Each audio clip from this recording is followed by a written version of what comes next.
Right, good evening, everybody, and welcome to the Future Birmingham podcast.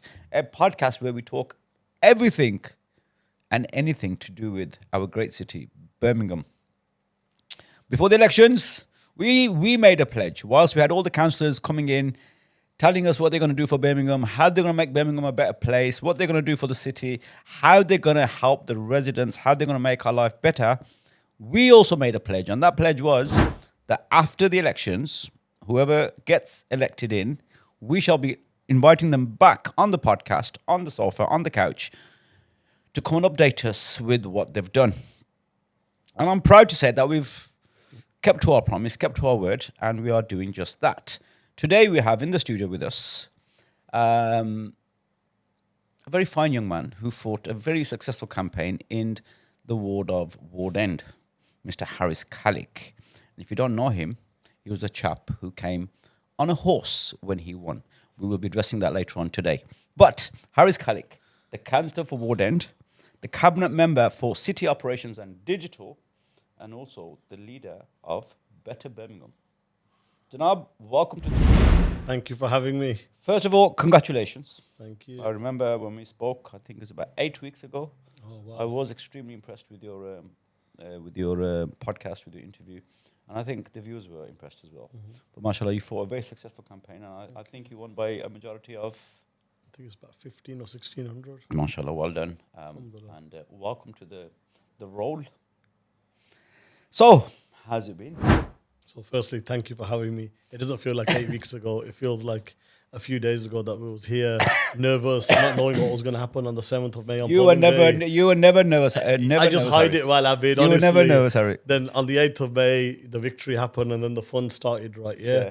As in, you've seen through the election, Birmingham has never been in such a political situation or political landscape like what it has today. Yeah. The diversity of political parties, the new groups, the independents. So much has happened. So much has happened. Not only did... For me, I think the shock was the Greens. Mm-hmm. I never predicted that. I never anticipated that. A lot of people were asking my views, although it means nothing, but I was heavily involved in the scene. And I got a call that morning on the count day saying, the Greens are winning. I thought you... And I hadn't even got there yet. And when I got to there, the Greens were just... backdooring everything. I don't know how they got in, but fair play to them. And it shows the appetite throughout the city for change, for an alternative. And some people found the change in independence. Mm-hmm. Some people found the change in the Green Party. And if you look at places like Bosley Green, Highgate, the Greens had a minimal campaign. And yet my brother Ali Qazi absolutely smashed it. Yeah, He took the seat. And that's what was funny, because a lot of the Greens didn't campaign. They were paper candidates, if that. And they still got in. So, yeah, it shows that Birmingham was fed up. They wanted change. And they showed that if they want change, they can get change. So, we are 6 weeks in now. What's happened? What have you actually done in these 6 weeks? I must confess, you've been a bit quiet on socials. I have. And then someone pointed out to me that Abid, the day you put the poster out, Harry's put out a video saying that I've been a bit quiet because I've done this and I've done that. You know our audience is very, very eagle-eyed. I'm always on socials, as you know, and I get messages and texts and all kinds of stuff. So where have you been, young man? What have you been doing? We've been up to all sorts. Where do you start, right? Yeah, so 8th of May, you go to the count, you come home, and then the first 2 days went in absolute celebrations for me in Ward End. I was overwhelmed, man, with the... Just on that point. Yes. There was a minor criticism. Yes, of course there would be. Of the horse. Yeah. What was that all about? The residents... I get it, you won. I get it. It's a joyous occasion. I understand that. What I don't understand is the horse. And I think a lot of people were cringing, thinking, yeah, what's he done? And I myself was very, very cringing. One of my campaigners absolutely forced me to do it. Whilst there's no excuse here, I died inside. And I swear, I don't even watch the clip over again. It kills me every single time I watch it, right? Yeah, but it was them like showing their love and their mohabbat or their joy, right? Yeah, and I went along with it at the end of the day. I've just got to block this chap. He seems to be... So people show their love in different ways. Yeah. Some people show them with their tour. Look, I was very limited. I had, I think, 1 day of toll or 2 day of toll. I think in Alam Rock we had about 5 or 6 days worth of it. It was Alan crazy, Rock, right? The party in Alan Rock was like, wow. And I tell you what, if you look at it in hindsight through the city, right? Yeah, you got the Upna areas which really, really take a win for their guy so serious, or their girl in Nosheen's case, really seriously. Like, look, the Matane, people coming to your house. I've had people come through my door. I don't know who they were. I had people travel from Derby who've seen it on TikTok and said, there's someone who's won in Ward End. We want to go give him Mubarak. And they turned up to my house. I'm like, Uncle, where have you come from? Let me know where you're from. And we've had a conversation. They're like, look, Asan Kushita ki, we've seen a happy moment and we've come all the way to Birmingham to congratulate you. And if you look at it on the other side, there's some candidates, especially in like the English areas, who win, they go home, the wife says congratulations, they have a meal together, cup of tea, they wake up in the morning and they get straight into the mode of what they're going to deliver. Yeah. Whereas us in the inner city areas, we were overwhelmed with the community just came out, right? Yeah. You know, like in Alam Rock, they had to take it to the park. That's how busy it was. I was fortunate that I wasn't as popular as that, but it was definitely very, very, very busy for the whole weekend. Okay. So you've done the partying and all that. So in the last 6 weeks. So that's where things got interesting. You became a councillor. Then you've kind of, I think they call them the Magnificent Seven now.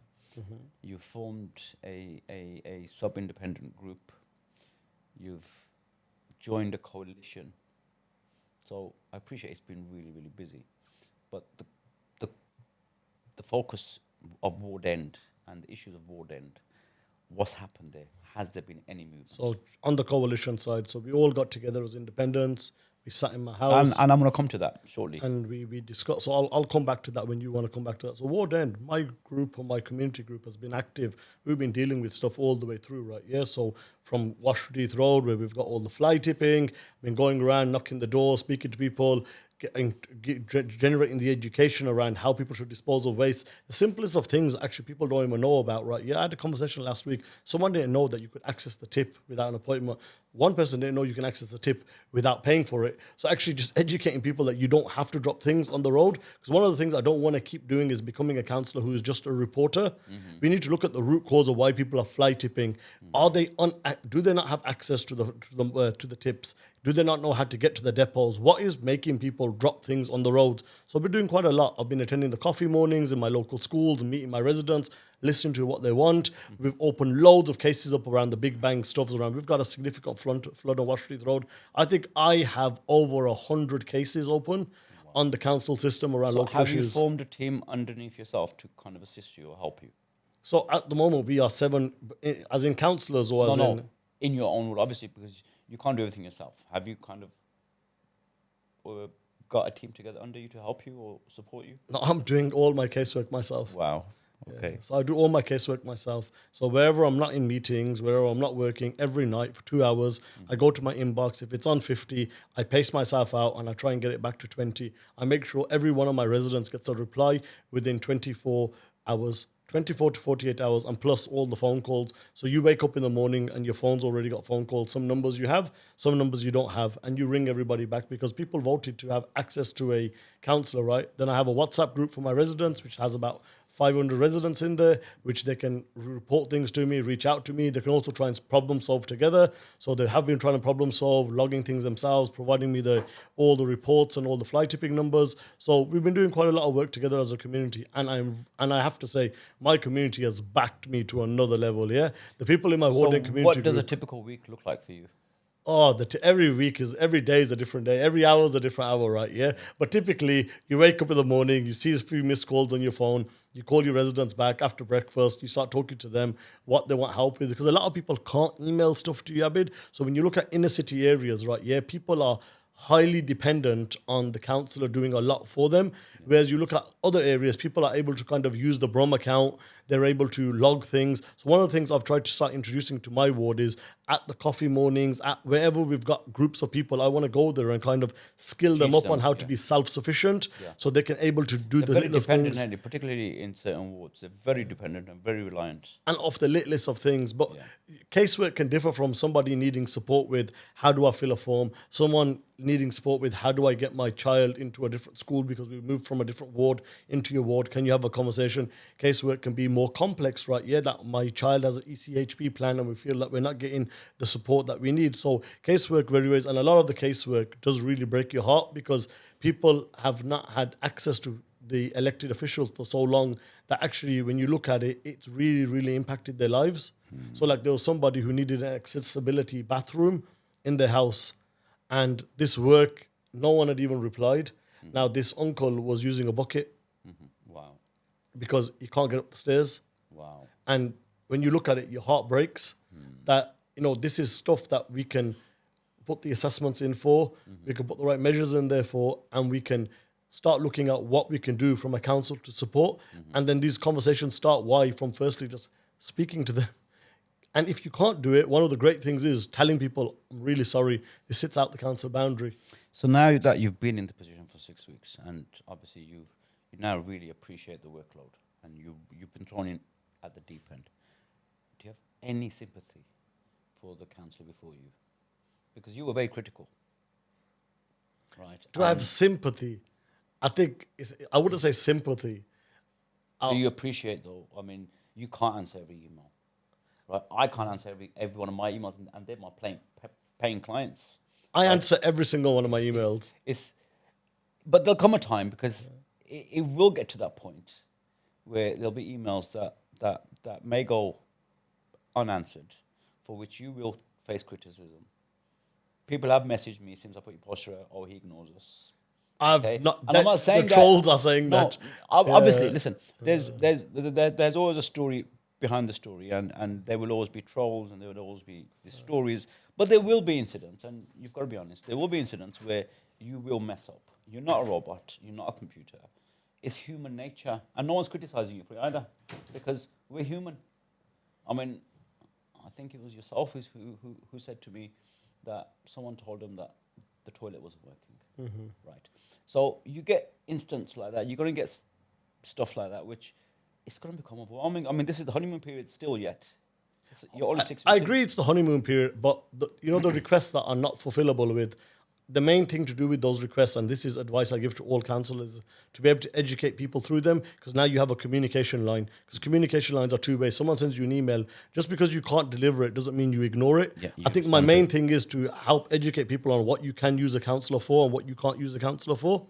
And that is key, because that is where you create capability within society to uplift the community. So actually people will then start coming to councillors to ask for the right things. At the moment, people don't exactly know how to utilise and how not to utilise a councillor. Yeah. That's why I am very on the ball with replying to casework, because over a period of time, when you start utilising people, you start creating capability, you start allowing people to be able to self-service, they will be able to do it themselves. I'm going to turn this away. I'm sorry, but there's just so much...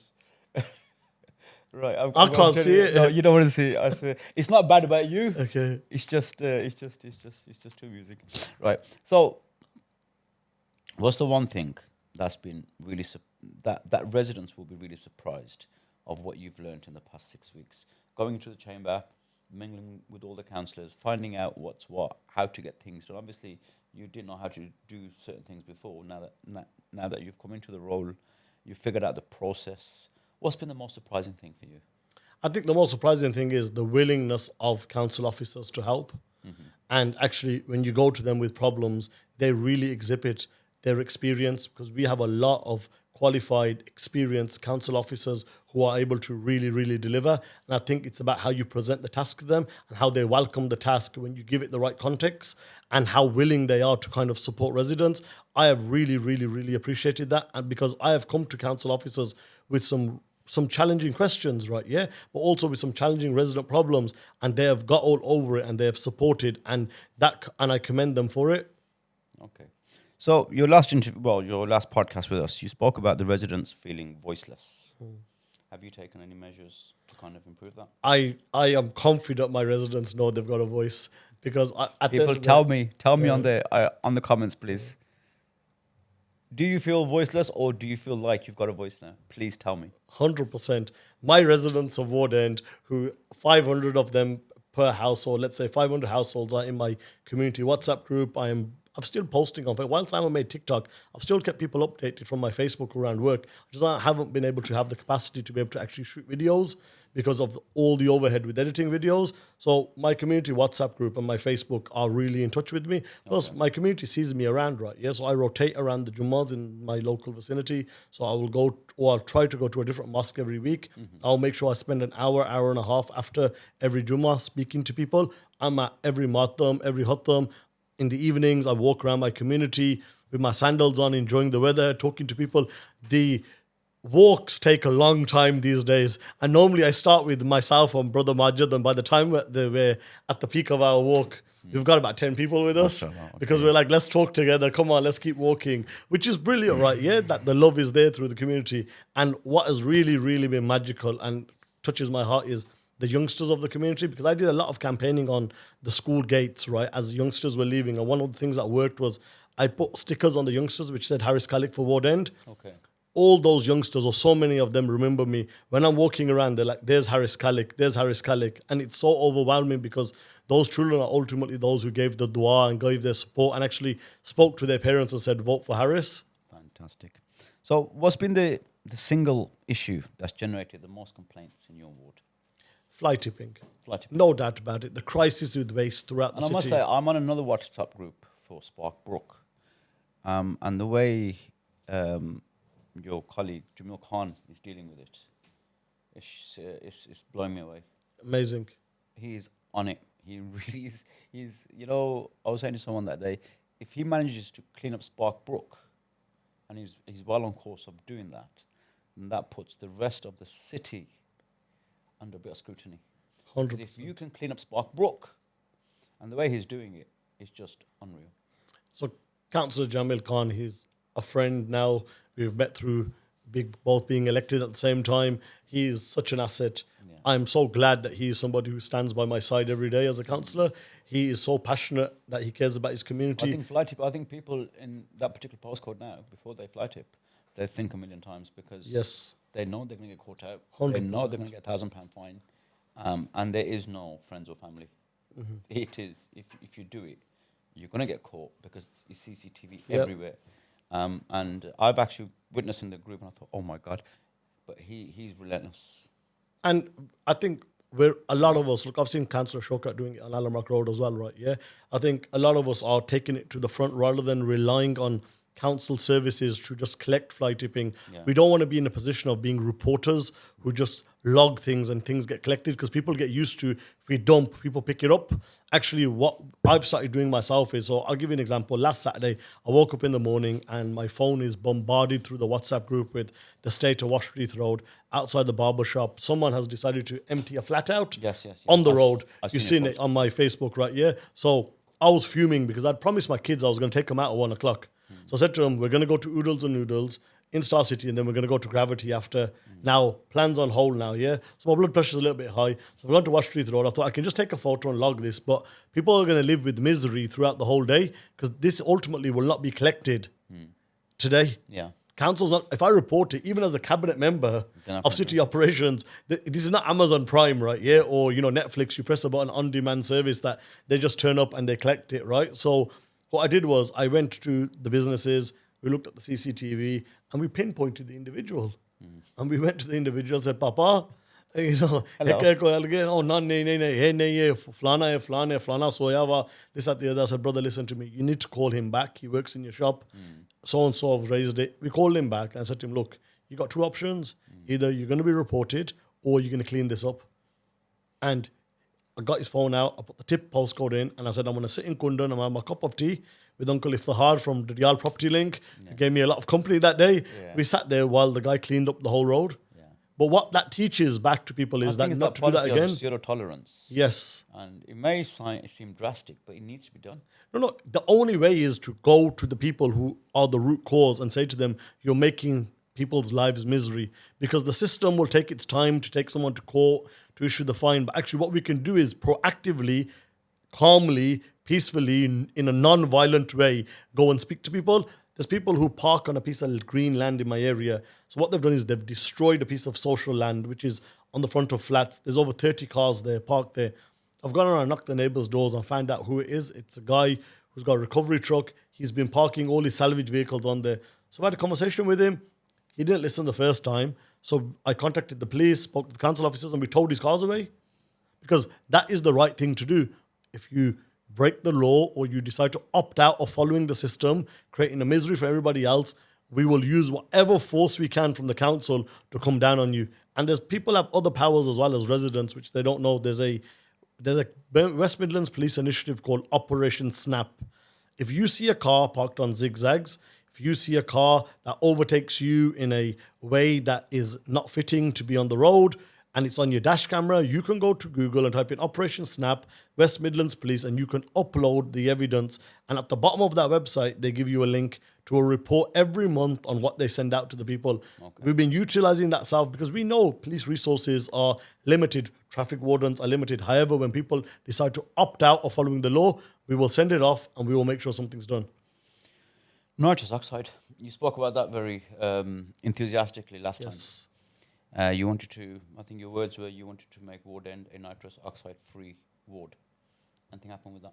Yeah, so I've been working with trading standards. I'm very fortunate as a cabinet member to have trading standards and enforcement sitting within my cabinet to look at what we can do. So we're going to be carving out a 12-month plan, which will be looking at what we can do to rid wards. And I will start with my own ward as a pilot on what we can do to enforce against nitrous oxide. The other thing I've been doing is working with West Midlands Police about doing drug awareness workshops. So one of the things I want to do is over the summer holidays when we have more youngsters coming to Jummah and coming to places like community centres and so forth, right? Yeah, I want to be able to bring them there because they have a drug kit which talks about the different drugs and what the symptoms of those drugs are to kind of generate the awareness. So one thing is reactively dealing with things that are already happening through shops, through the standards of the shops, through actually cracking down. But the other thing is how we work on the youngsters to actually, if someone sees somebody, they're like, Mom, that's that disgusting balloon. Look what that person does, that balloon that makes you paralyzed and you lose sensation in your fingers and so forward. So how do you encourage youngsters to be able to do that? Okay. So your cabinet role, congratulations again. What comes under that role? So you're cabinet member for? So I'm cabinet member for the waste transformation. I am cabinet member for enforcement. I'm cabinet member for licensing, so stuff like selective licensing. I'm cabinet member for graffiti removal. Right. So it's the day-to-day operations of the city. For people who may not understand the difference between a councillor and a cabinet role, because these are terms that are used very loosely. Could you just explain the difference? So there are 10 councillors who take a seat on the cabinet, which forms the executive committee of the council, and they are ultimately responsible to be working with the officers to drive the strategy for the whole city. So whilst they represent their ward with day-to-day issues for the ward, they also drive wider city initiatives such as waste, such as graffiti removal, and the oversight of that. Okay. So under your cabinet role, waste obviously comes under that remit. What is happening with the bin situation? So the bin strike, we are actively looking to go into negotiations and go into discussions with Unite and bring this back forward because over the last 18 months... Wasn't this issue resolved before the elections? It definitely was not resolved. John Cotton threw out this 11th hour deal that he didn't speak to officers about, and actually there's a whole conversation now around what is a fair deal for the bin workers and is a fair deal for Brummies. How long will this take? The aim is that we resolve this in coming months. Because I think Birmingham suffered for long enough. This was one of the key pledges for all new incoming councillors that they were going to resolve the bin issue. This is a huge issue across Birmingham. And a lot of the fly tipping is directly linked to the bin issue. The previous Labour Council said they had sorted it, pending that, that they get back in again, which they didn't get back in again. But now you're saying that it wasn't resolved and it was just a story. So on the 11th hour, and plus at the time of it was just before election, Labour had 18 months to resolve this. They tortured the bin workers. What is the issue? There's an issue around the equal pay liability, okay, and what the equal pay liability could look like. Okay. So the equal pay liability, in some articles it is 0, and in some it goes up to, if you look on Google, it can go up to £1 billion. So it's like, okay, how do we resolve this in a fair way for the workers? And how do we resolve this in a fair way for What are they asking for? So there's a number floating around about £16,000. On top of what they've got? No, on top of the compensation payment. Wow. Okay. So coming months. Yes. Any timeline on it? So Any? if it was up to me, so the bin dispute is with the leader, Roger Harmer, to resolve. Our target is, I would say, an optimistic target would be to resolve it by September. Okay. So, what decisions have you been directly involved in that affect Birmingham as a whole under your cabinet role? So one of the discussions that I've brought up in my cabinet is that in the December cabinet, there was an approval made for fortnightly collections to be introduced as part of the waste transformation that I mentioned. Now, I think in inner city areas, this is going to absolutely destroy them. So I have been trying to influence. I done a video about this a couple of weeks ago, and I don't want to pinpoint any particular person, but we all know who we're talking about. And they kind of pushed for the 2 weekly bin collections, and then they resigned. Where does that leave Birmingham? In a very bad state. It does, right? Yeah. So what would have been the inspiration of doing that? I mean, it makes no sense. Exactly. And then the same individual. So the individual we're talking about is the previous cabinet member, Majid Mahmood, right? So there was a decision made. I've been accused of targeting him, so I can't say his name. But and I'm not targeting. I just want to ask the question: what is the thought process of when you do bin collections fortnightly, when you reduce certain roads to 30 miles per hour? I'm just interested in finding out the thought process. So I'm a theologian. I think like that. I need to understand how you got to that decision. And if someone can't answer that for me, then there's a problem. I think the decisions we need to get to are the ones that work best for the residents. And everyone should go in with the mindset of, when you think about that, what does this mean to Jack and Janet? What does this mean to Lala on the road in their day-to-day lives? Yeah. And how does this work in a better way for them, or does this move on backwards into a worse position? And that should be at the heart of every conversation that we have as councillors, because when you put yourselves in the shoes of other people, you will automatically be able to serve the interests of the residents, which is what they want. Which wards currently are having fortnightly bin collections? Nowhere. It's not every ward, is it? Nowhere. Okay. So has that been scrapped now? It hasn't been scrapped at all. The cabinet decision was made in December. Our cabinet was formed about, 18 days ago? Yeah. And we're in discussions around what we can do to change this. There was work done after that decision was made in the cabinet. Yeah. And I feel that work will not benefit residents of Birmingham, especially in inner city areas. I can kind of get where there's not highly dense populations in houses or overcrowding in houses. So when they make these decisions, particularly in the cabinet role, is there any public consultation? No, they made it off the back of their own accord. And what qualifies them for that? He was Surely the cabinet that member. can't be right. He was the cabinet member. But and this is what I have a problem with.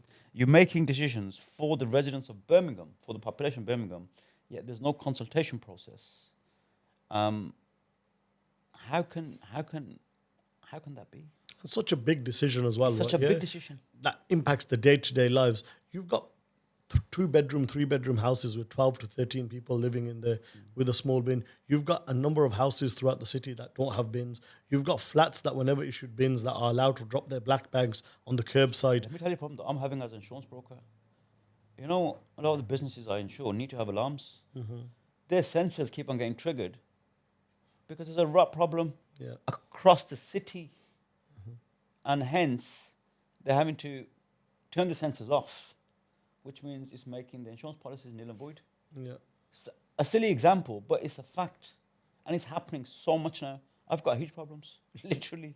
So it doesn't just impact the rubbish. There's a whole chain of reactions that's triggered from there. A positive waste transformation would mean you cannot see a black bag throughout the whole city. Yes. And we repaired the reputation of our city. Mm-hmm. And that would always be the goal. When they talk about North Star, the North Star for me would be we do not see a black bag throughout the whole city. That is something very hard. What's being done now, because I don't want to talk about previous cabinets or councils or pass the blame. This is now your show. This is your team, your cabinet, you're in the council. What's happening right now? So we're looking for investment into street cleaning, which we didn't have before. We're looking to recruit more people to bring them into street cleanings. Actually, you will see more street cleaning because it's been very underfunded. So these are things that are coming to cabinet and will be signed off because there was money in the previous budget for this. So you should be able to see these things day to day. The other things that we're looking at is around how we ramp up enforcement. So what can we do to make a criteria that's eligible for CCTV so we can actually put in the hotspots? My target would be if money allows, and because there is no money tree right here, just to kind of put it out there. My view would be the inner city deprived areas or the top 10 to 15 wards throughout the city that have loads of fly tipping reports would be getting at least 2 cameras. That would be success for me. But it's not just the fly tipping, is it? I mean, a lot of wards now, you'll be hard pushed to find a bin on the streets. You know, in the old days, there was phone boxes and there was bins as well on the streets. You can't find a bin anymore. Mm-hmm. You can't find a bin anywhere. You mean public bins? Public bin, yeah, on the streets. They're not. They are nowhere to be seen. Any plans for putting bins back into, especially into parks, right? Yeah, it's definitely a priority. even on the high streets. Yes. You know, if someone buys something from the shop or food or a wrapper, there is no bins. So, of course, right, yeah, it makes sense. If you're going to clean up the city, you need people to be able to access bins. I think what happened was, under the previous cabinet, they just took a quick decision, right, yeah, they started taking bins down. Yes. I've seen the disappearance of bins, right, yeah. This is it. The same way we've seen the disappearance of lollipop ladies. Frustrating. We've seen the disappearance of loads of kind of critical services, people, but also facilities like public bins. We should be ramping up bringing public bins back. I think that there's a notion that people think that that's down to funding, because if there's a bin, then they've got to employ someone to come and empty the bin. So they just took the bins out. It wasn't because of that. The reason that it was because a public bin, people feel like they can just drop something next to it instead of drop it when the household bin gets full. So let's just step out the house and use the public bin. When the public bin is full, you just drop it to the next of it. So I'll give you an example. The BP petrol station on Wash Street Road at the Fox and Goose. Yeah. What people do is from the other side of Allenrock Road, when their own bin's full, they just walk across the road and use BP's bin. Wow. And they just put it in the BP's bin. But those people are mujboor, they are stuck. They're doing that. Why? Because they don't have an adequate waste service. Residents shouldn't have to go use BP's bin. This is it. Because but then so it's not they're the residents' paying fault. council tax, which is the highest ever Yes. ever been, and they're still having to resort to these kind of actions. And one of the things on council tax is I would like us to freeze council tax moving forward. If everything goes well and we are able to get it's nice to say and nice to hear as well, but is it a reality? Well, we'll see when we come to budgets next year what financial position we're in. But as we stand today, we should be freezing council tax.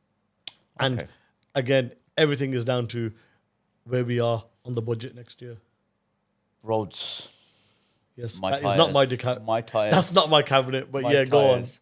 What's the word? What's the word on the street about the roads? So I'll be honest with you, from my understanding politically around roads and why the roads are so bad is I blame privatization. By privatizing services such as roads, I think when it becomes about profit for all privatized companies. So how does the roads work? Explain to the viewers and to myself. Who's responsible for fixing the potholes on the street, on the roads? The third party that we use is Kia. But it comes through the council, yeah? You report to the council goes to the third party So ultimately, it's the council, the councillors and officers that are instructing the company to come and do the job. Yes, but the company also has an obligation to come out and check roads themselves as part of their service obligation. So Kia should proactively check roads. I'll tell you for free, mate, they're not doing the job. 100%. But one of the good news is that we signed off £5 million for some core roads. So I'll give you an example of some roads that are going through phase 1. So £5 million was signed off about 2 to 3 weeks ago for ramp up of fixing potholes and fixing the streets, because we acknowledge that how bad the streets are. So roads like Chester Road, Bromford Lane, and there's a number of other roads. There's like 20 roads. I can share it with you on that list. That is phase 1 of being fixed. Okay. And that investment will carry on. Okay, because, I mean, driving around today in Birmingham, honestly, it's terrible. 100%. You're ducking and diving, you're swerving in and out to miss potholes. And the new cabinet, well, the new councillors came in promising this, promising that. And to be honest with you, we haven't seen nothing on that front yet. There's a lot of noise about the fly tipping and the rubbish and the black bags. But on the roads... So I'll give you an example of what councillors will be able to, because I'm sure not everyone's watching is from my ward, right? Yeah, so councillors should be allocated ward budgets very, very soon. And that ward budget, they should use it in consultation with their... Yeah, look here, look. So they came and they done a temporary work on my road. 3 hours later, that hole was a hole again. Yeah. Because I did hear somewhere, and correct me if I'm wrong, but they come out They put sand in it initially, and then they have 12 months to come back and fix that. I've heard this somewhere, that they'll do an initial repair, which is a temporary job. And then from that point onwards, they have 12 months to come back and complete that job. How does that make sense? So temporary repairs I knew about, but I don't know if Well- it's 12 months. I've not had to wait 12 months for the ones in my ward. Just to be honest with you, we had one on Thornton Road. I reported it. They came out 2 days later, did a temporary repair. Within 3 weeks, they fixed it. Okay. But that was a really small hole. Okay. And if it's a significant amount, maybe they change their stance. But there is investment for core streets, the big main roads that people use ultimately to get back and forward from work and so forth. Those routes are being Belgrade, fixed. Middleway, coming past Central Mosque towards Highgate. Oh my God. Yeah, so that would be one of the key roads. So I can tell you now that is not on phase one, but it would be on one of the coming phases. And just on that point as well, the beggars, I'm not sure if they come under your remit, but that particular junction, I almost knocked somebody over this morning. Right, I was going towards football. I was going football. I was like, just fell out of bed and just driving towards football. And as you approach the lights, they are standing in the middle of lane 1, lane 2, and lane 3. You can't avoid them. Is there anything being done, or is that under your remit, or who's responsible? I think there's a whole thing around that sits between the police and council officers. Whilst it doesn't sit in my cabinet, it sits between the police and the council that things need to be done on this. One of the things you can do, one of the things that I've seen that doesn't happen is reporting, right? Yeah, of issues that people are concerned about, right? Yeah. So I'll give you an example. Canopies is another example, right? Yeah. Beggars is an example. We need to log data to be able to get action done. So otherwise, people will stand on the corners Yeah, of the the councils roads. that are driving around in their cars and the police that are driving around in their cars, are they blind? Yeah. Every junction you go to, there's a beggar. Every Greg's you go to, there's a beggar. Everywhere your car pulls up, there's a beggar. Yeah, I appreciate it. We need to report it, but are the officials blind? 100%, but Don't they police, live in the same but city? our police service is a very reactive rather than proactive service, right? Yeah, police come out when they're called or when there's an I'm incident. waiting yeah. for a beggar to walk up to a police car. Yeah, Because it's coming That to lovely. that point now. Yeah. Because and I get it. There's a bigger issue poverty here though. everywhere. Right? Why are people homeless? Or why are people begging? Or what's And bringing why are they them through the allowed to be city? begging? Why are they allowed to be begging? Because let's be honest, we know a lot of them don't need to be begging. Why are they being allowed? Birmingham has become a desirable place for people to live in and to come to for even homeless people and beggars, right? Yeah, so I talk to beggars. I met some in Tesco. I talked to them outside of here, and a lot of them are not from Birmingham. There's people who have moved from Burton upon Trent, Tamworth, as far as Derby, who have come here. Why? Because there is a boom and a large amount of social housing available in this city, which is going through a legislation to look at what can be done to regulate it further, because currently supported exempt accommodation is exempt from planning permission. So the only way to tighten this up is to bring it into the folds of planning permission, because when you start putting licenses on stuff, you can then start hitting against the licensing targets and actually start looking at what you can do to regulate these, and also start looking at, are these people receiving the support work that they are entitled to, because a lot of people are being paid a lot of When money. it comes to support work, many years ago, I launched an initiative where we took 20 homeless people to a client of mine who's a forklift truck training company. Okay. And we offered to train them and give them forklift truck driving licenses for free. You know how many turned up? 3. They don't want to work because they don't need to work because, as you know, and I know, they don't need to be begging. It's a profession. Yeah. So my question is, why are they allowed to do what they're doing? I actually don't know why they're allowed to do it. This is it. Yeah, I don't know why This is they're it. allowed to do it. And I'll be honest with you, because I travel a lot. Yeah. In my job, in my day to day, I'm all over the city. Yeah, it's dangerous, man. Because one of these days they're gonna get run over. 100%. There's gonna be a fatality, because they now have become careless and they walk straight out in front Piece of me, people always say, don't give them nothing. Don't give them nothing. You're feeding a drug habit. You're feeding whatever. They're rich. They're making hundreds of pounds. But to me, there's always a piece inside me that I will give, because for somebody to come out, especially in the cold weather, We are right, yeah, in the UK. We are in England. It's 2026. We should not be resorting or allowing beggars on our streets. but in 2026, with every political decision nationally, locally being done, we are living in the highest amounts of austerity Absolutely. and in But- poverty, right? but Yeah. saying that, You have children going to school with no food. Saying that, but you have social housing. You have a benefit structure. You have something in place. You have It a may not be broken good, social housing system. broken, but it still doesn't mean, or it doesn't justify what's going on our traffic lights. People are being forced, and people, not everybody, but some people are being forced to beg, and some people are being forced that is the choice that they have to make for whatever reasons that the system has let them down, from drug rehabilitation to all the access that they need to be able to improve their lives, right? Yeah. I don't think people just choose that I wake up one day or they were a child that I wanted to grow up to be a beggar. And I think the other thing is around temporary accommodation. It was always meant to be temporary. How has this become permanent, right? Yeah. How is there a housing crisis? How have people been in temporary accommodation for over 40, 50 months, right? Yeah. How are people in houses that are overcrowded, 2-bedroom houses, 8 kids? There's a lady who I know who is in a 2-bedroom house in my ward, and she has 10 children, and her husband died. Okay. Now, these people, look, Band A on Birmingham Choice, Band A, which is the highest band you can have to be able to be eligible for social housing. And if you have the most extreme of circumstances that someone is disabled in your house, there is still a wait of up to 18 months to be able to get a house. Wow.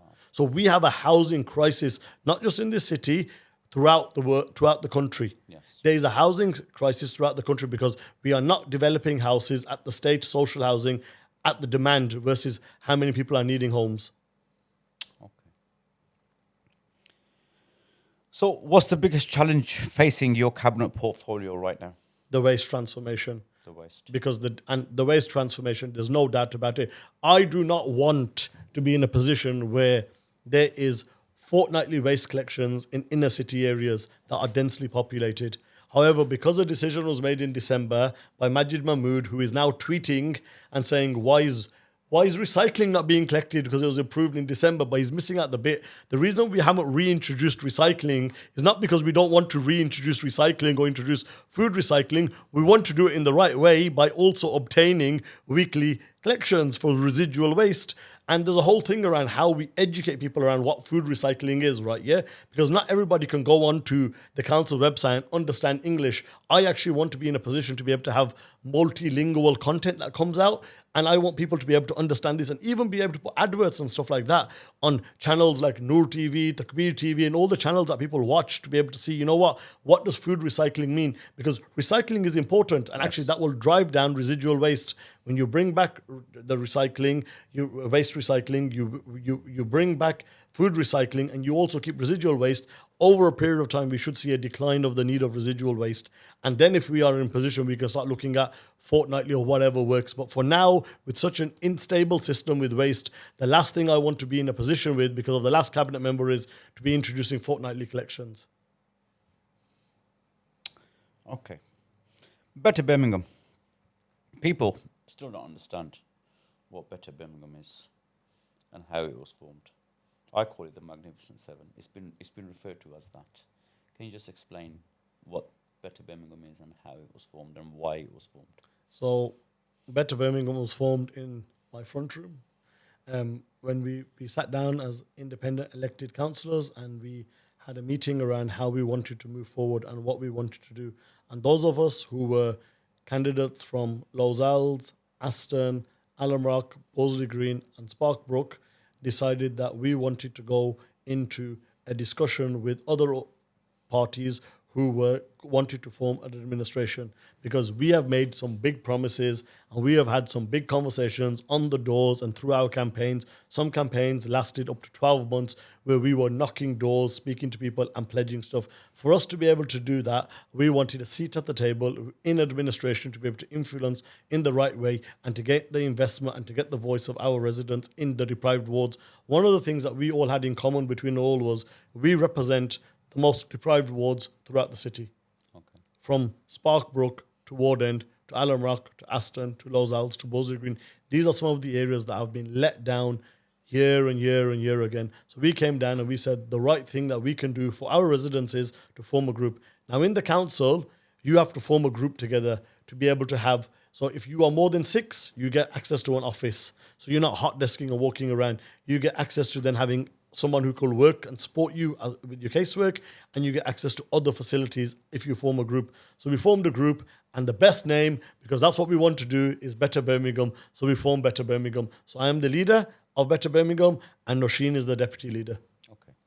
Was there any sort of fallout with any other independent coalition or alliance or anything like that?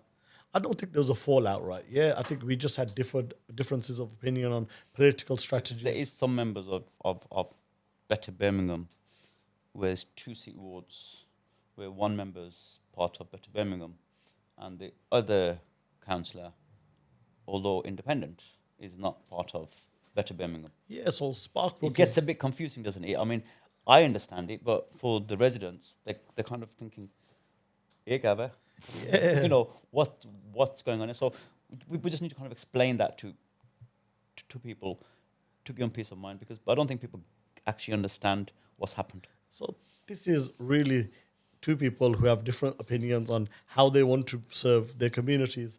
And Sparkbrook is a great example. Councillor Abbas, Rehan Abbas, has a view of how he wants to represent his residents and how he wants to go sit in the opposition. However, Councillor Jamil has his view on how he wants to, and he's actually come into administration because he wants to ultimately be able to deliver his promises in a different strategy.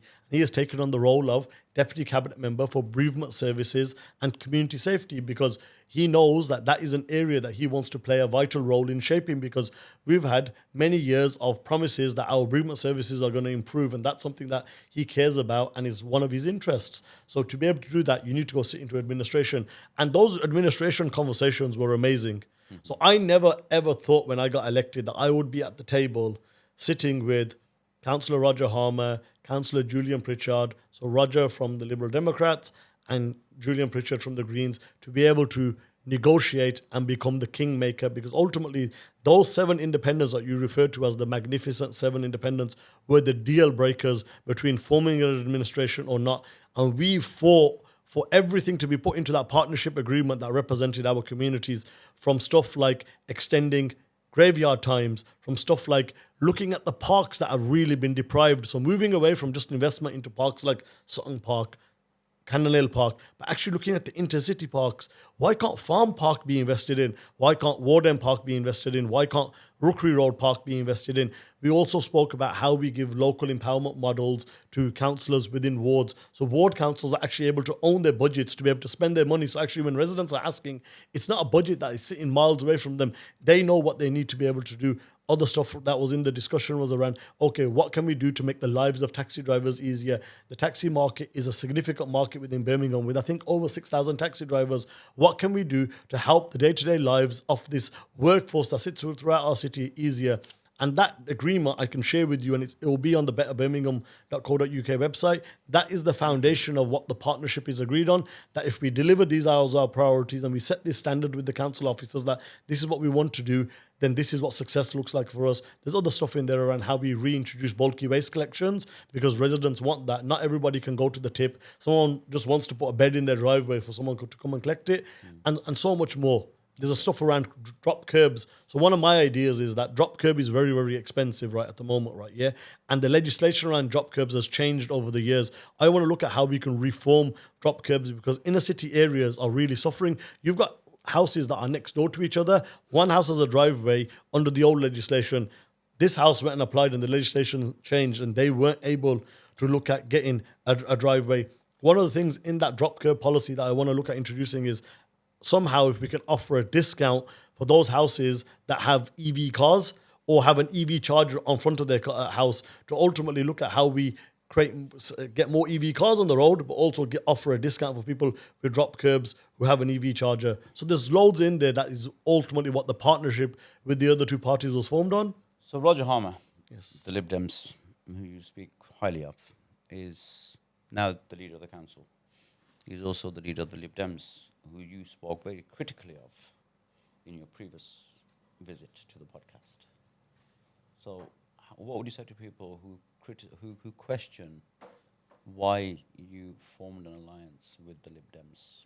So the Liberal Democrat, the alliance was based upon the partnership agreement. So whatever the partnership agreement is, what we have agreed with and what we want to work towards, every party will have their own individual national interests. Our interest is giving the voice to deprived communities. So if you looked at a stance, or if you summed it up in one word, right, yeah, Greens want to make the city greener. Yeah. The Liberals want to make it liberal. Better Birmingham wants to serve deprived wards. And that's what the agreement was on. Every agreement with every party is based upon that. If everyone can agree on that, we can find a way to work together. When people deviate away from that partnership agreement, that's where it will get messy, right? Yeah.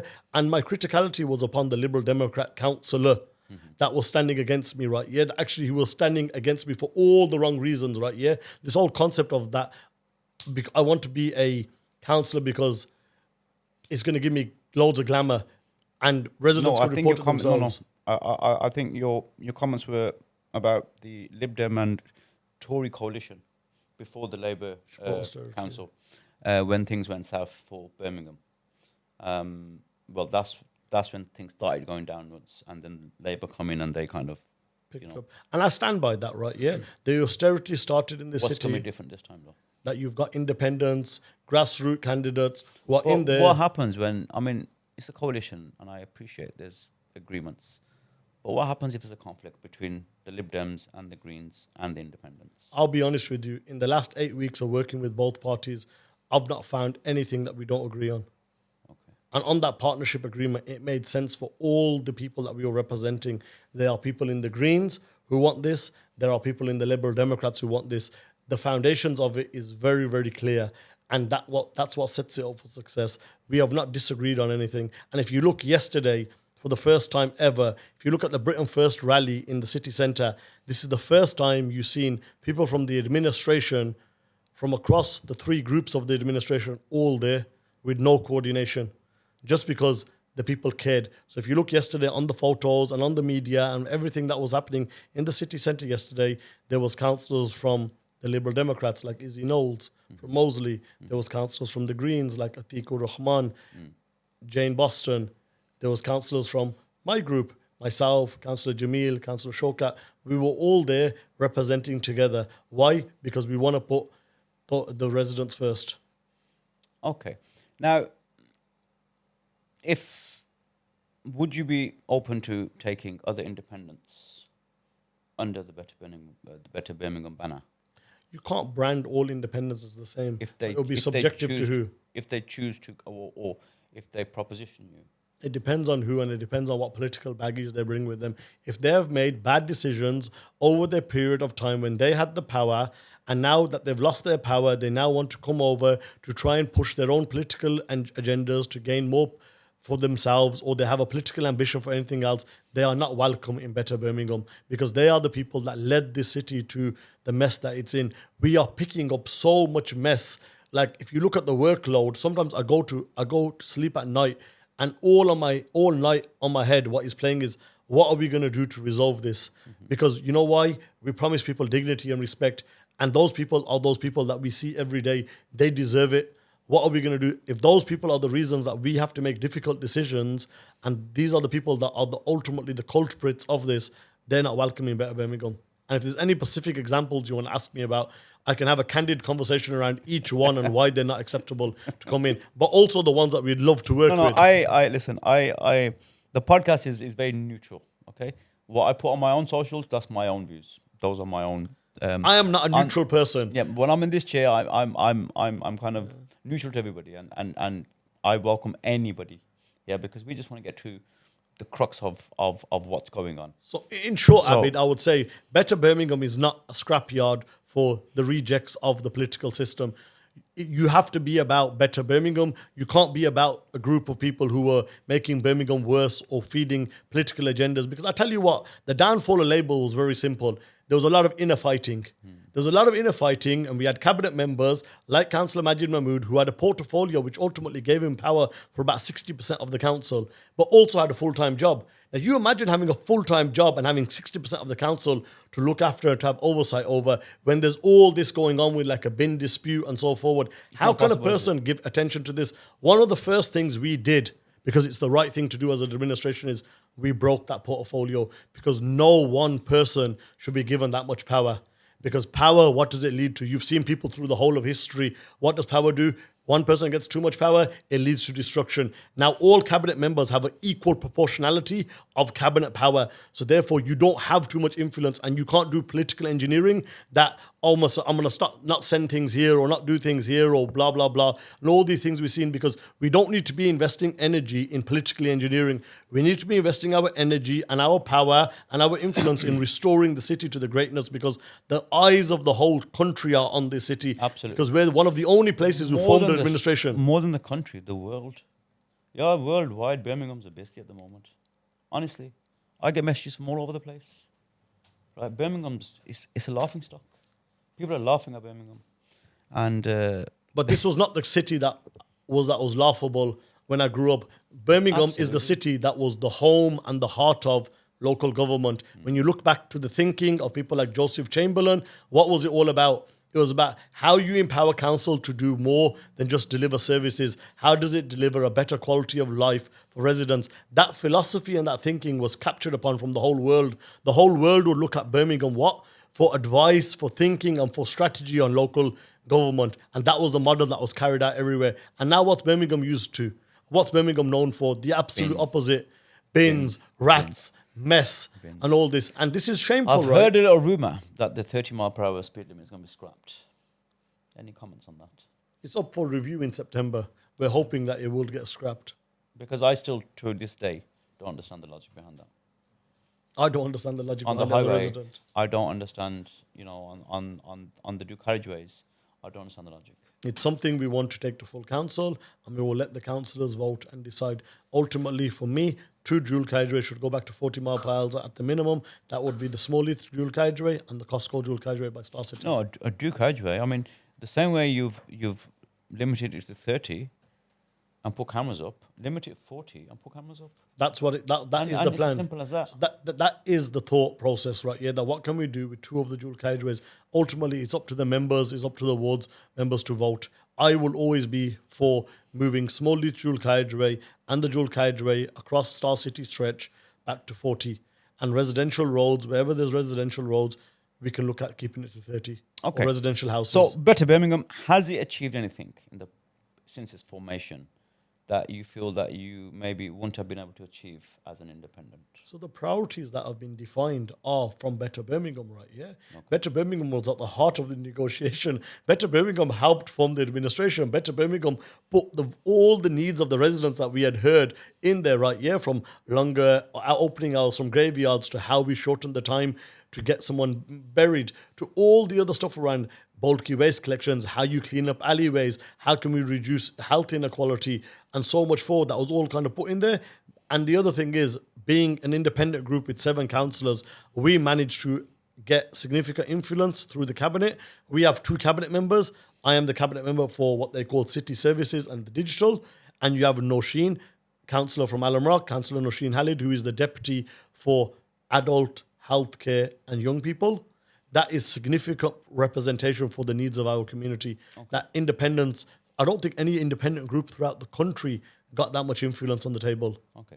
And amongst yourselves, do you have influence in each other's decisions? Like, you've got your own portfolio, Noshi's got her own, Jamil's got his own. Do you influence each other's decisions? So the thing with Better Birmingham is it's not about, it's our own. We all have similar challenges. We all work together. We are one tight-knit group that work together. Me and Nosheen are pretty much on the phone every day.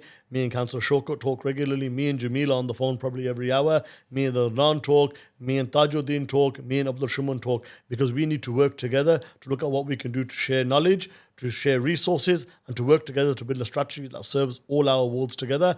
And we do this. And we have now the influence through our cabinet to be able to do this as well. Fantastic. Brilliant. So, you sat here before the election. You made a promise that Birmingham would be different. What can the viewers expect in the next 12 months? You can expect in your day-to-day lives that you will see a difference, you will see a better quality of life, and you will see more from the council services that are being offered. And that's what matters. There's big band things you can promise, but ultimately what it comes down to is, what does it mean to day-to-day lives? Yeah. People should be able to feel the difference. It should be from You driving to school in the morning to drop your kid off. You driving to work. You driving to Abid Khan's podcast, or for Abid to drive to you to give you an insurance quote. You should be able to see a difference from the hedges on the road, to the cameras on the road, to the speed limit you can have, to the rubbish being collected, to the enforcement on the roads. Until you see this, there's no real deliverable. Our quick fire round. Let's go. Last time I was just watching the interview back about an hour ago, and you done pretty well last time. Biggest issue facing Birmingham today? Bin strikes. Most frustrating thing about being a councillor? Slow responses from council officers. Most rewarding thing so far?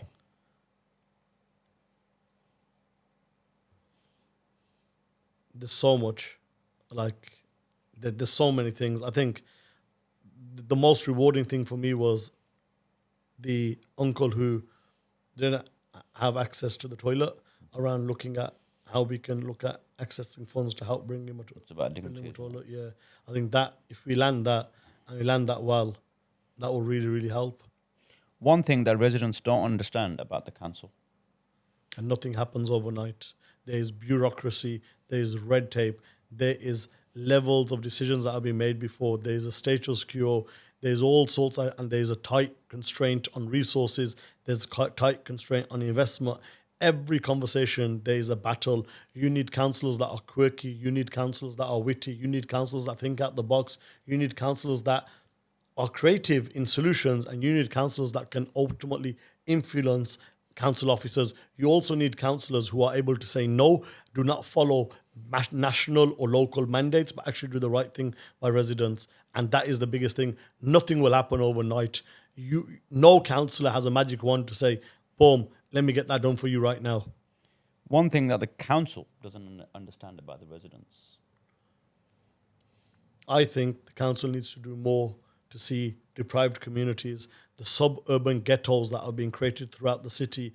I feel they have been fallen off the radar. I am doing my best to bring council officers at all levels, from senior officers to junior officers, to visit my ward, and other councillors from Better Birmingham are doing the same, so they can see the reality of what happens. And I think, just on that point there, I think that's been a massive problem for years.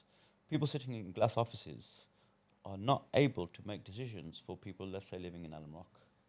So I'll take it a step further for you right here, Abid, because there's no more glass buildings and there's no more glassed offices because people work from home because the council sold a lot of their assets. So actually there is no office, or Lancaster Circus and all these buildings, these great buildings that councillors could go into. Because I'm an ex-council officer, right? Yeah, so you could go to Lancaster Circus and go to a department that was sitting there. There'd be 20 people there. You could say, hi, I'm here, I'm your councillor. I need licensing done. There's a mango stall opening on Alum Rock Road. Can I see where it is?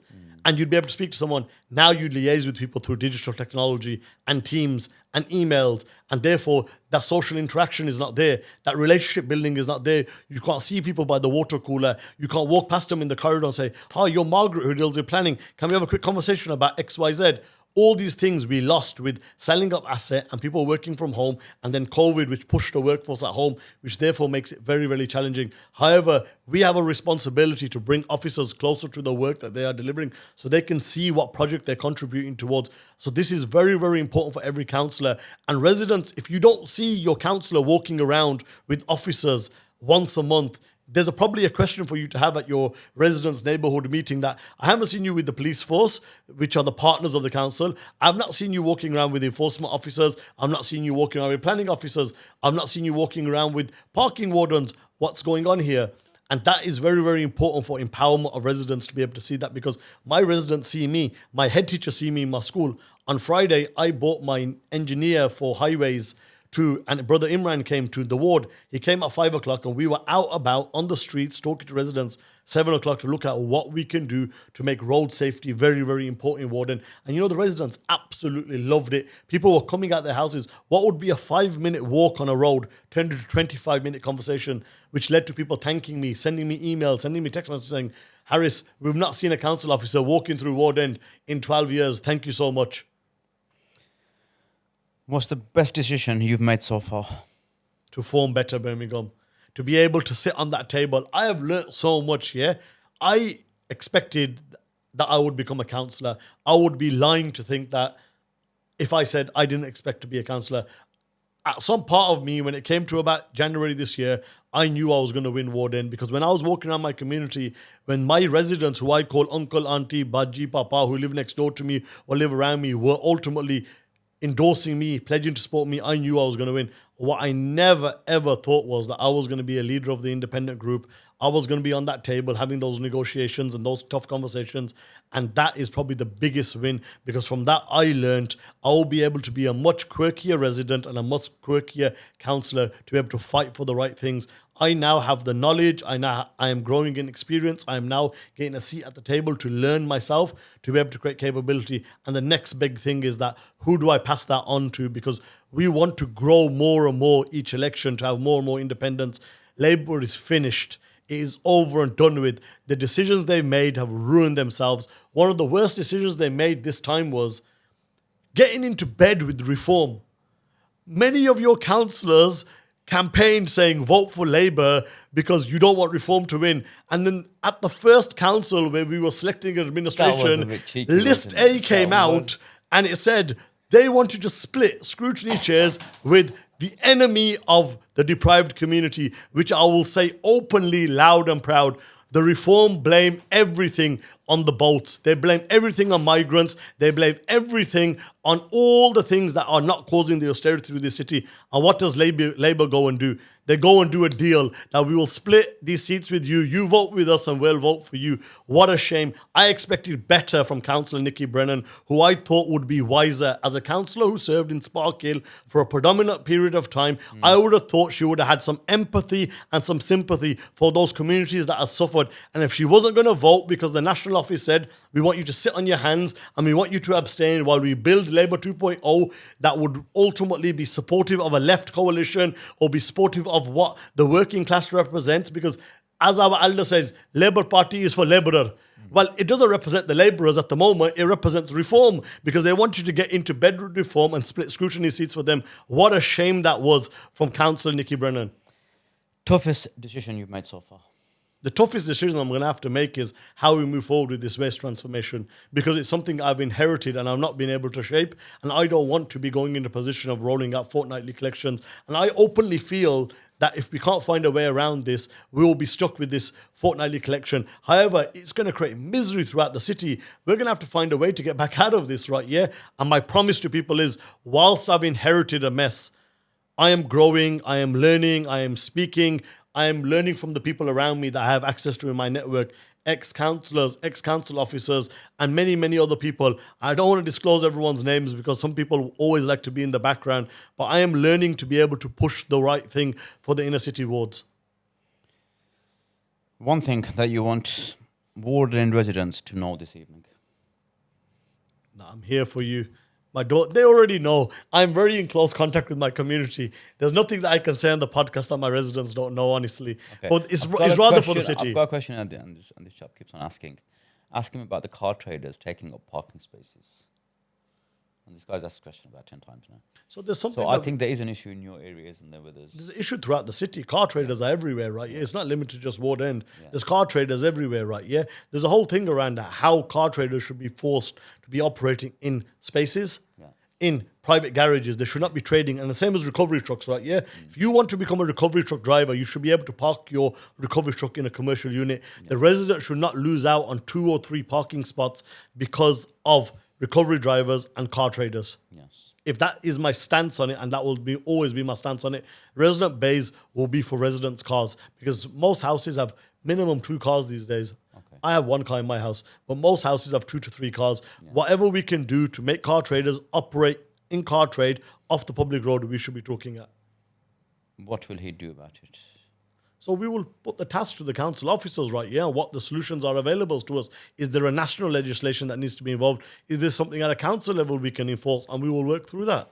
Is the councillor from the Workers' Party part of the Better Birmingham group? No, he's not. He's still a part of Workers. So the Independent Workers Group, which has 5 councillors from Stockland Green, 1 from Sparkbrook, 1 from Handsworth, and 1 from Glebe Farm, who has a counterpart then in Reform.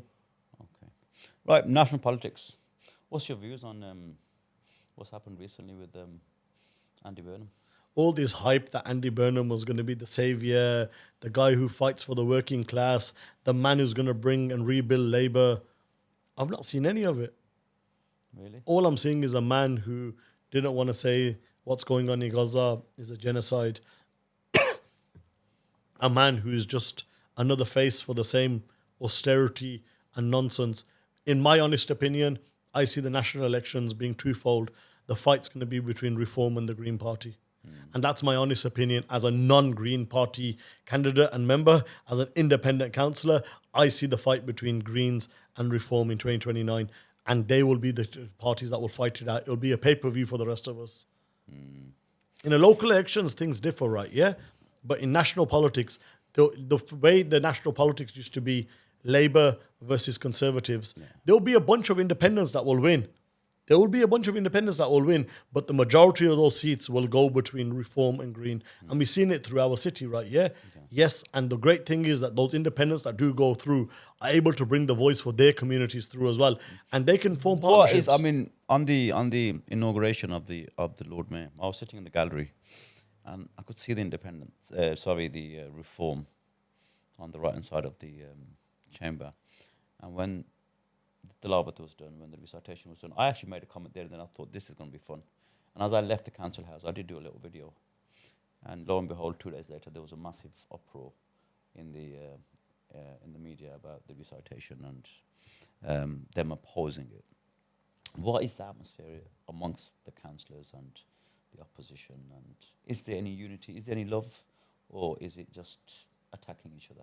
There's no attacking each other. The Reform candidates are never aggressive. They're never forefronting, and they never talk about this stuff. What they do is for a PR stunt. They capitalize on whatever PR they can have.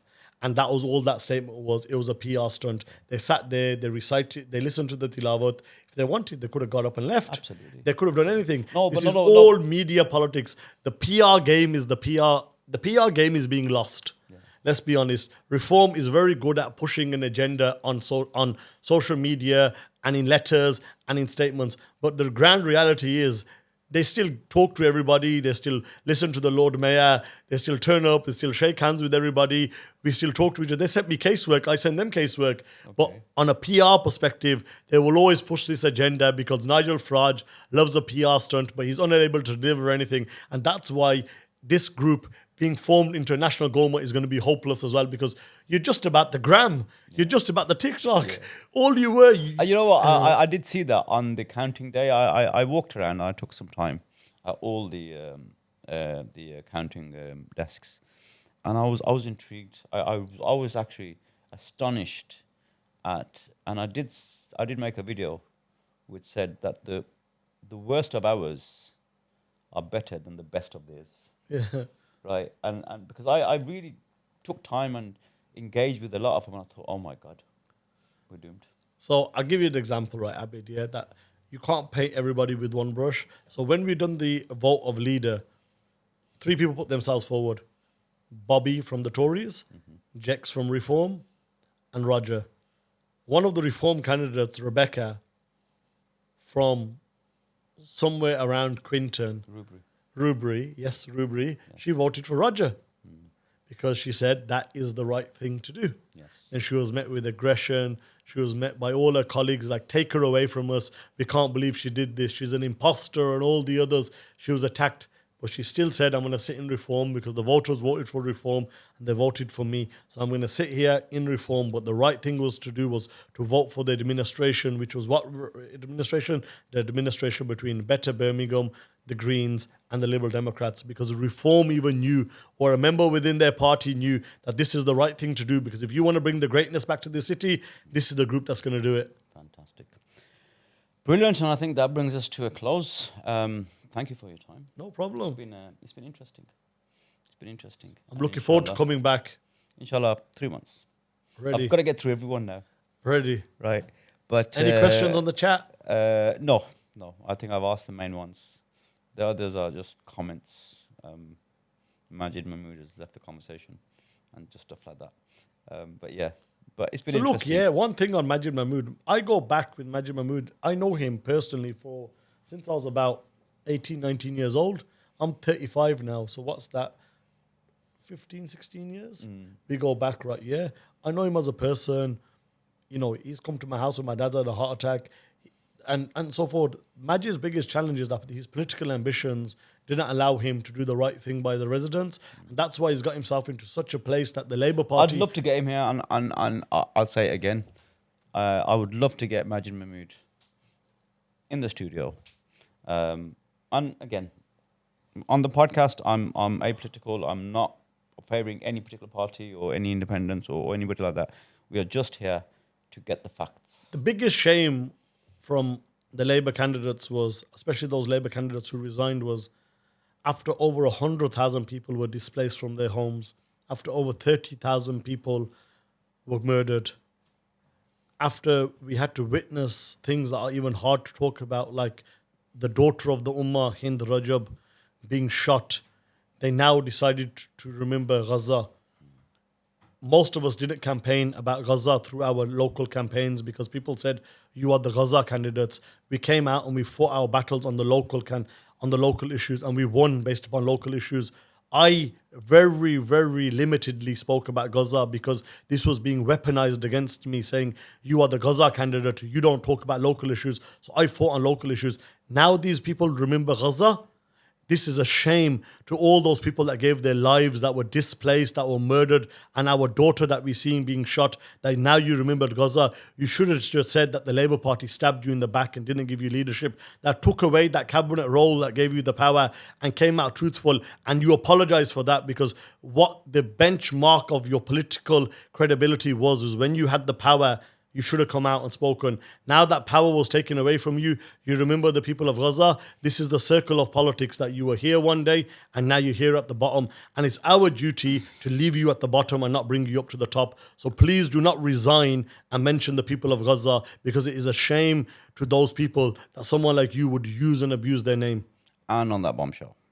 Good night, everybody. Thank you very much, Harris. We wish No you the problem, best of Abid. luck. Thank you very much. We will be following you, and inshallah we'll get you back. Inshallah, no problem. Inshallah in 3 months' time. Any questions, harris.khaliq@birmingham.gov.uk. Or come through to me and I'll find him for you. But thank you for tuning in. Inshallah, Wednesday afternoon, 1 o'clock in the afternoon, we shall be in the council house, live in conversation with our Lord Mayor, Councillor Zakarullah. So please do tune in for that. Send me your questions, send me your queries, and your councillors, whatever area you're from, whatever ward you're from. If you can't find your councillor, if he's gone missing, if they're not responding to your emails, if you don't see them anywhere, we can find them for you. Drop me a line and inshallah we will get them on. People are asking me when will I be getting the Workers' Party on? Listen, this podcast is open to anybody. If your councillor hasn't been on here yet, please do tag them into this live and I shall reach out to them and I shall get them on. Again, we are apolitical. We are not affiliated or associated to any particular party. We are just here to get the facts for the residents of Birmingham. Until next time, be good and be safe.